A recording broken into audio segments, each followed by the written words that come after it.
Buenos días, doctor Navia, doctor Juan David Gómez. Mi nombre es Jimena Peter Sorrego y la pregunta que voy a responder es cómo operan las arras de retracto en materia civil y en materia comercial.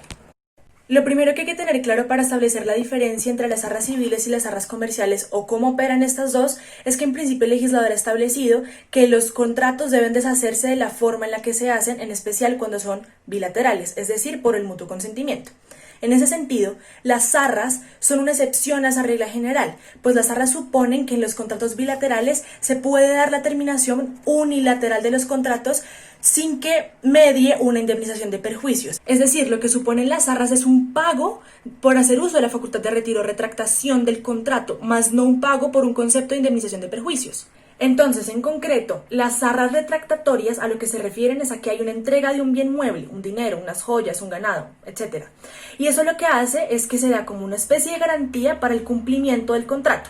¿Eso para qué? Para posibilitar el retiro de alguna de las partes, pero imponiendo como sanción que la parte que se retira debe perder las arras, por un lado, cuando quien las entrega es el que se retira, y por otro lado, cuando el que se retira es quien las recibe, debe devolver esas arras a quien se las entregó, pero doblándolas. Ahora, en concreto, las arras civiles están reguladas por el artículo 1859 y 1860 del Código Civil, con las sanciones que ya expliqué anteriormente, pero específicamente para la compraventa. Es decir, cuando el comprador, que es quien entrega las arras, se retira del contrato, él las pierde, mientras que si el que se retira del contrato es el vendedor, es decir, quien las recibe, él debe devolverle las arras al comprador, pero dobladas.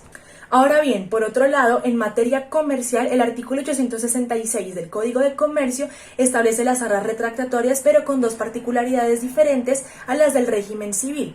Por un lado, no establece ningún plazo para que las partes puedan retractarse o no del contrato como plazo máximo. En el caso de materia civil, como ya se dijo, son 2 meses como máximo. Y por otro lado, habla de los contratos en términos generales, es decir, no se refiere específicamente al contrato de compraventa. Ahora, otra particularidad que trae este artículo del Código de Comercio se da en el segundo párrafo cuando se habla del contrato prometido, es decir, se refiere a una promesa de contrato. Entonces, por ejemplo, tenemos una promesa de contrato de compraventa comercial de unos computadores y en esa promesa pactamos arras. Entonces, si ya se celebró ese contrato, es decir, el contrato definitivo, no se puede dar la retractación. Asimismo, ocurre también cuando el contrato no es de promesa, sino que es un contrato definitivo, es decir, no pactamos una promesa de compraventa, sino una compraventa como tal. Y si en ese contrato pactamos las arras y esa prestación ya se ejecutó, pues las partes no pueden retractarse y en consecuencia esas arras tienen que imputarse esa prestación que se debe o deben devolverse según sea el caso.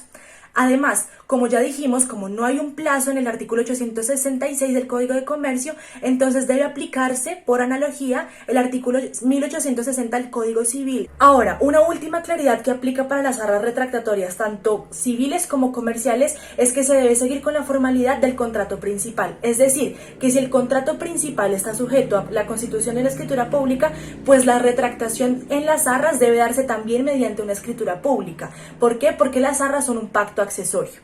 Esta ha sido toda mi exposición, espero que les haya gustado y que tengan un buen día.